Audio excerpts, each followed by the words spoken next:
लेकोपराइन जो है दो भागों से मिलकर बना होता है। पहला जो भाग है वो रहता है आपका कंट्रोलिंग जीन, दूसरा जो भाग उसको बोलते हैं स्ट्रक्चरल।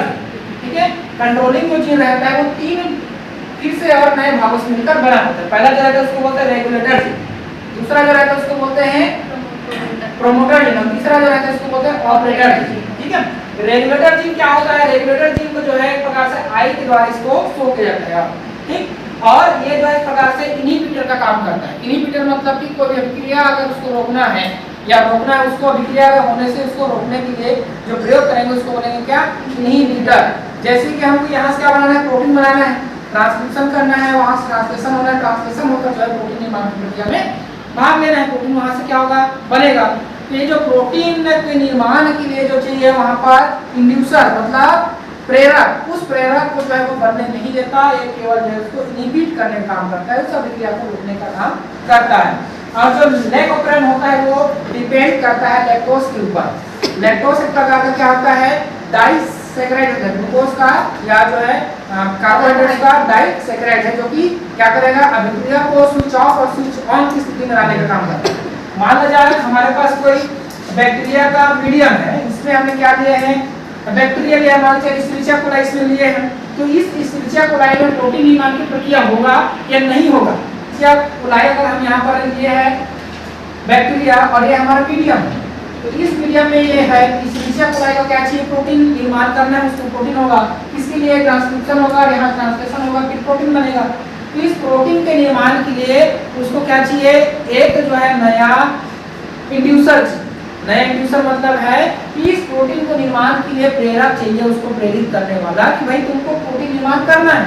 तो प्रोटीन निर्माण करना है, इसके लिए क्या चाहिए? एक होता है हमारे पास कार्बोहाइड्रेट का डाइसैकेराइड, इसको बोलते हैं लैक्टोज।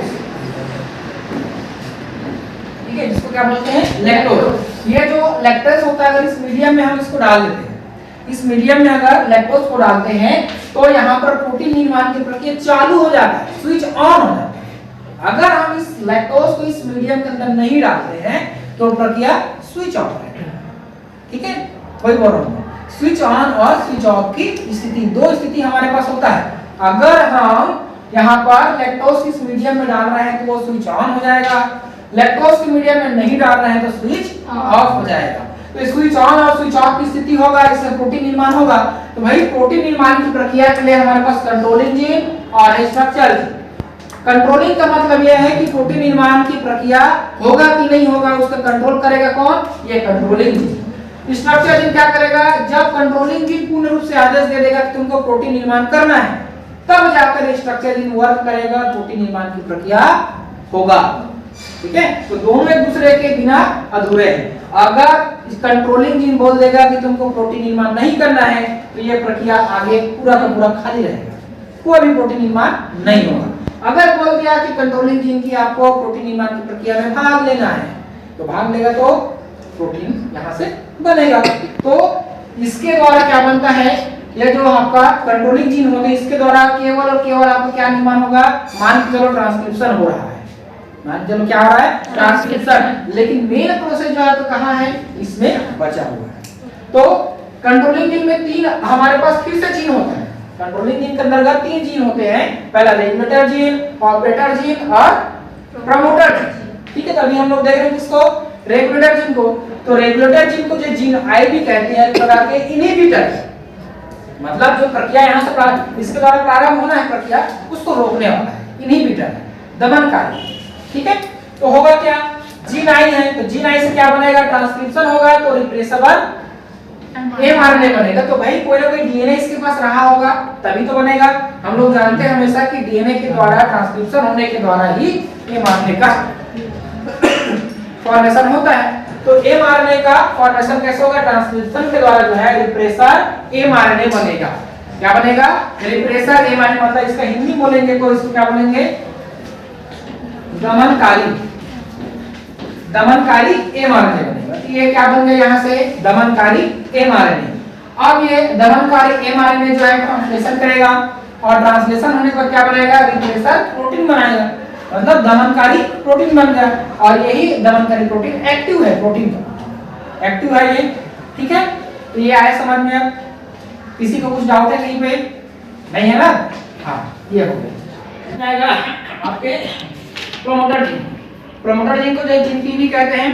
और इस जीन पर जो है आकर क्या जुड़ेगा, आरएनए पॉलीमरेज एंजाइम जो रहता है आकर वो जुड़ता है। ठीक है, हमें 3 प्रकार के आरएनए पॉलीमरेज एंजाइम होता है, आरएनए पॉलीमरेज फर्स्ट, सेकंड और थर्ड, 3 प्रकार के होते हैं। तो इसमें क्या होगा, आरएनए पॉलीमरेज एंजाइम आकर इसमें जुड़ेगा। जब स्ट्रक्चर बनेगा डायग्राम तब इसमें और अच्छे से समझ में आएगा। ठीक, अब देखो इसमें तीसरा नंबर का है इसमें ऑपरेटर जीन। जो ऑपरेटर जीन होता है वो लेग ओपरान को ये जाएगा आपको क्या करेगा, ऑपरेट करने का काम करेंगे। और इसके द्वारा ही इसमें स्ट्रक्चर जो जीन होते हैं वो प्रोटीन सिंथेसिस के लिए उसको प्रेरित करेगा। जितने भी स्ट्रक्चर जीन होगा, जैसे कि हमारे पास स्ट्रक्चर जीन के रूप में आएगा जेड आएगा, वाई आएंगे और ए आता है। 3 प्रकार के उसके अंदर में और जीन पढ़ना है देखो, जीन जेड, जीन वाई और जीन ए। तो उसको जो है क्या करेगा, वो प्रेरित करेगा कि तुमको ये प्रोटीन निर्माण की प्रक्रिया में भाग आगे लेना है। तो ये होता है इसका प्रोमोटर ऑपरेटर। ठीक है, 3 प्रकार का हो गया, रेगुलेटर, प्रोमोटर एंड ऑपरेटर। अब उसके बाद आएगा स्ट्रक्चर जीन। चलो हेडिंग डालो स्ट्रक्चर जीन। देखो अब उसके बाद आएगा हमारे पास कंट्रोलर जीन, स्ट्रक्चर जीन। ठीक है, कंट्रोलर जीन जो पूरा हो गया। अब आएगा इसमें स्ट्रक्चर जीन। कंट्रोलर जीन के द्वारा हमने देख लिए रेगुलेशन, ऑपरेशन एंड जो है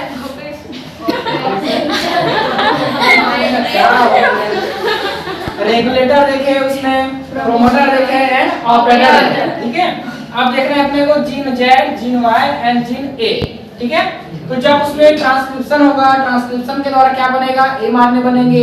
एमआरएनए के बाद जो है वहां से वो प्रोटीन वगैरह का फॉर्मेशन उसमें कर लिया। ठीक है, ट्रांसलेशन होने के बाद प्रोटीन का निर्माण उसमें कर लिया। तो उसको जो है जब लैक्टोज जब इंटर किया है तो आगे जाकर उसमें जब अगर बाय द वे किसी कारणवश कंट्रोलिंग जीन पूरा होने के बाद स्ट्रक्चर जीन में इंटर करता है विक्रिया, तब उसमें क्या होगा। तो देखो यहाँ पर सबसे पहले आएगा जीन जेड। तो जीन जेड जो है एक प्रकार का ये जो है ट्रांसक्रिप्शन एंड ट्रांसलेशन के थ्रू क्या बनाएगा, इसमें बीटा ग्लाइकोसाइडेज का फॉर्मेशन करता है। ये एक प्रकार का एंजाइम होता है। ठीक है, बीटा ग्लाइकोसाइडेज एंजाइम का इसमें फॉर्मेशन वो करेगा। ठीक है, उस तरह से जीन वाई अगर है तो जीन वाई क्या करेगा, परमिएस एंजाइम का इसमें फॉर्मेशन वो करता है। परमिएस एंजाइम जो है क्या करता है, ये जो इसी कारण से लैक्टोज की एंट्री जो है वो किसमें, बैक्टीरिया में होता है। परमिएस एंजाइम में देखो मान लीजिए हमारे पास ये बैक्टीरिया का बॉडी है, बैक्टीरिया का बॉडी जिसका क्या हो गया, वो मेम्ब्रेन हो गया। तो इस मेम्ब्रेन को क्या करेगा, वो परमिएस बनाएगा, मतलब वो जो है पारगम्य बनाने का काम उसमें करता है। ठीक है, उसको पारगम्य बनाने के लिए परमिएस एंजाइम की आवश्यकता होती है, जो कि ये जो हमारे पास बैक्टीरिया है उसके मेम्ब्रेन को परमिएबल बनाने का काम करेगा, पारगम्य बनाने का काम उसमें वो करेगा। अब तीसरा नंबर आएगा इसमें जीन ए। ये जो जीन ए रहता है क्या करता है, आपका ट्रांस एसिटाइलेज एंजाइम के इसमें फॉर्मेशन करता है। ठीक है, ट्रांस एसिटाइलेज एंजाइम के इसमें फॉर्मेशन करेगा। यहाँ पर देखना ACE है। ठीक है, एसिटाइलेज एंजाइम को इसमें निर्माण करेगा और इस तरह से इसमें जो है वो जीन जो है आपका पूरा कंप्लीट होगा, स्ट्रक्चर जीन। और ध्यान रखेंगे जो आपके लैक्टोज होता है, तो लैक्टोज जो है आपके एक प्रकार का क्या है, डाइसैकेराइड होता है। तो जब वो टूटता है तो 2 भागों में जब वो टूटेगा तब क्या बनेगा, ग्लूकोज बनेगा और एक बनेगा हमारे पास गैलेक्टोज बनेगा। ठीक है, ग्लूकोज और ग्लैक्टोज में जो है वो टूटता है। कौन सा आपका, लैक्टोज। ये जो लैक्टोज यहाँ पर हम यूज कर रहे हैं, ठीक है, लैक्टोज जो है आपका किसमें टूटेगा, ग्लूकोज और ग्लैक्टोज में टूटता है। वो एक प्रकार के मोनोमर होते हैं। ठीक है, वो एक प्रकार के मोनोमर है। ये जीन स्ट्रक्चरल जीन में जाने के बाद बनेगा। हाँ, अगर कंट्रोलिंग जीन पूरा होने के बाद स्ट्रक्चर जीन में इंटर करता है अभिक्रिया, तब ये बनेगा। जीन जेड में जाएगा तब क्या बनेगा, बीटा ग्लाइकोसाइडेज बनेगा। जीन वाई में जाएगा तब क्या बनाएगा, परमिएस बनाएगा। और जीन ए में जाएगा तब क्या बनाएगा, ट्रांस एसिटाइलेज एंजाइम का निर्माण वो करेगा। ठीक है, अब देखेंगे इसका डायग्राम कि कैसे उसमें हो रहा है, कैसे क्या हो रहा है। ठीक है, कंट्रोलिंग। ठीक है, और यहां से यहां तक क्या हुआ, स्ट्रक्चरल जीन। ठीक है, 2 जीन बन गया, कंट्रोलिंग जीन है, स्ट्रक्चरल जीन। अब होगा क्या, देखो यहाँ पर हमारे पास जो है मीडियम है, इस तरह से हमारे पास क्या है, मीडियम है। इस मीडियम में क्या है, बैक्टीरिया है। बैक्टीरिया है तो इसमें हमने अगर लैक्टोज अगर यहाँ पर डालते हैं तब क्या होगा, नहीं डालते हैं तब ओके, तो दोनों अभिक्रिया को अब इसको हम इसमें क्या निर्माण होता है, जीन आई के द्वारा जो है ट्रांसक्रिप्शन होता है। ट्रांसक्रिप्शन होने के बाद जो है आपका रिप्रेसर एमआरएनए का फॉर्मेशन होता है। यह जो रिप्रेसर एमआरएनए है ट्रांसलेशन करके क्या बनाएगा, रिप्रेसर प्रोटीन बनाएगा। और ये जो रिप्रेसर प्रोटीन एक प्रकार का एक्टिव प्रोटीन होता है जो आगे जाकर क्या करेगा, इस ऑपरेटर जीन के साथ जाकर बाइंड हो जाएगा। ऑपरेटर जीन के साथ बाइंडिंग करने का काम करेगा।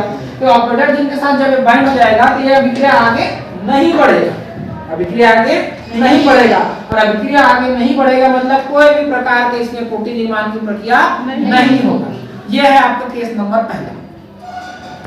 बाइंड कर लेगा, जुड़ जाएगा और ऑपरेटर जीन के साथ जुड़ने पर इस इधर की कोई भी अभिक्रिया नहीं होगा, इधर कोई भी अभिक्रिया नहीं होगा और इस तरह से इसमें आगे कोई भी प्रोटीन निर्माण नहीं होगा। ठीक है, यह हो गया आपका केस नंबर पहला। यह हो गया आपका क्या, केस नंबर पहला।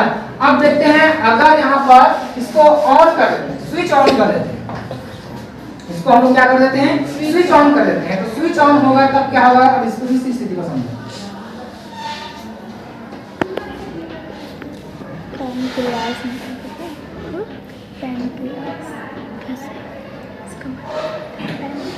अब होगा क्या, इसको समझो। स्विच ऑन की स्थिति में क्या होगा, यहाँ पर जो है आपका लैक्टोज लैक्टोज इसमें क्या है, प्रेजेंट है। ठीक है, लैक्टोज क्या है, उपस्थित है। तो लैक्टोज के उपस्थित होने के कारण जो है जीन आई जो है रेगुलेटर जीन क्या करेगा, यहाँ से जो है ट्रांसक्रिप्शन के द्वारा जो है रिप्रेसर एमआरएनए बनाएगा। रिप्रेसर एमआरएनए जो है रिप्रेसर प्रोटीन का निर्माण करेगा और रिप्रेसर प्रोटीन का जब इसमें निर्माण हो जाएगा तो यही क्या हमारे पास है, एक्टिव प्रोटीन। और ये जो एक्टिव प्रोटीन होगा वो क्या करेगा, अब यहाँ पर एक्टिव प्रोटीन है तो यहाँ पर क्या बनता है, देखो यहाँ पर क्या बनता है, आरएनए पॉलीमरेज बनता है। जो आपके प्रोमोटर है उसमें क्या बनता है, आरएनए पॉलीमरेज। तो ये क्या करेगा, इसके साथ आकर जो है जुड़ जाएगा, इसके साथ आकर जुड़ जाएगा। ये जो रिप्रेसर प्रोटीन है उसके साथ आकर जुड़ जाएगा। किस तरह से इसमें जो रिप्रेसर प्रोटीन आकर इसमें जुड़ गया, ये इसके साथ जुड़ गया। और ध्यान में रहे कि आपका जो यहाँ पर लैक्टोज है, लैक्टोज इंटर करेगा, लैक्टोज इंटर करके जो है दोनों आपस में आकर यहाँ पर भी क्या जाएगा, जुड़ जाएंगे दोनों। ठीक है, तो लैक्टोज भी यहाँ पर आकर जो है जुड़ गया है, यहाँ आरएनए पॉलीमरेज का भी निर्माण यहाँ से हो रहा है। ठीक है, तो होगा क्या, ये ऑपरेटर जीन के साथ जाकर बाइंड नहीं होगा। ठीक है, ऑपरेटर जीन के साथ जाकर जो है बाइंड नहीं होगा और बाइंड नहीं होगा मतलब यहाँ से जो है वो निर्माण की प्रक्रिया आगे बढ़ते हुए जाएगा। क्या पढ़ा मैंने, फिर से एक बार सुनो। देखो, मीडियम में हमारे पास लैक्टोज उपस्थित है, तो मीडियम में लैक्टोज उपस्थित होने के कारण जो है ये क्या करेगा, ये इंटर करेगा, यहाँ पर लैक्टोज भी इंटर करेगा यहाँ से। ठीक है, तो जीन आई के द्वारा जो है ट्रांसक्रिप्शन होगा तो रिप्रेसर एमआरएनए बनेगा, रिप्रेसर एमआरएनए से रिप्रेसर प्रोटीन बनेगा और इस रिप्रेसर प्रोटीन के साथ जो है आपका लैक्टोज का जो था वो आकर क्या होगा, बाइंड करेगा और जो आरएनए पॉलीमरेज है ये भी आगे इधर बढ़ेगा, जिसके कारण से जो आपका ऑपरेटर जीन के साथ इसको बाइंड नहीं करेगा। ऑपरेटर जीन के साथ जो है इसका बाइंड नहीं होगा। क्यों नहीं होगा, क्योंकि इसमें लैक्टोज का जो है वो बाइंड होगा, इसलिए एला क्या बोलते इसको, एक नाम है इसका, एलाडोस बोलते हैं, नाम बोलते हैं इसको। दोनों जब और बाइंडिंग होता है इसको क्या नाम बोलते हैं, एक और कार्बोनेट इसका ही होता है, क्या है, छोड़ो उसको, याद नहीं आ रहा। तो जो है इसके साथ ये क्या हो गया, बाइंड हो गया। तो ये एक प्रकार क्या है, रिप्रेसर प्रोटीन है। रिप्रेसर प्रोटीन जो है आपका जो है किसके साथ, लैक्टोज के साथ बाइंड हो गया। तो इसके कारण से ये जो है यहाँ पर आकर नहीं बाइंड होगा, ऑपरेटर जीन के साथ आकर बाइंड नहीं होगा और ऑपरेटर जीन के साथ बाइंड नहीं होगा तो आगे जाकर जो है जीन जेड क्या बनाता है, बीटा ग्लाइकोसाइडेज बनाएगा। ये आगे जाकर क्या बनाएगा, परमिएज बनाएगा और ये आगे जाकर क्या बनाएगा, ट्रांसएसिटिलेज एंजाइम, इसमें वो जो है फॉर्मेशन होगा, प्रोटीन निर्माण की प्रक्रिया आगे बढ़ेगा। ये होता है आपका लेग ऑफ पेरॉन।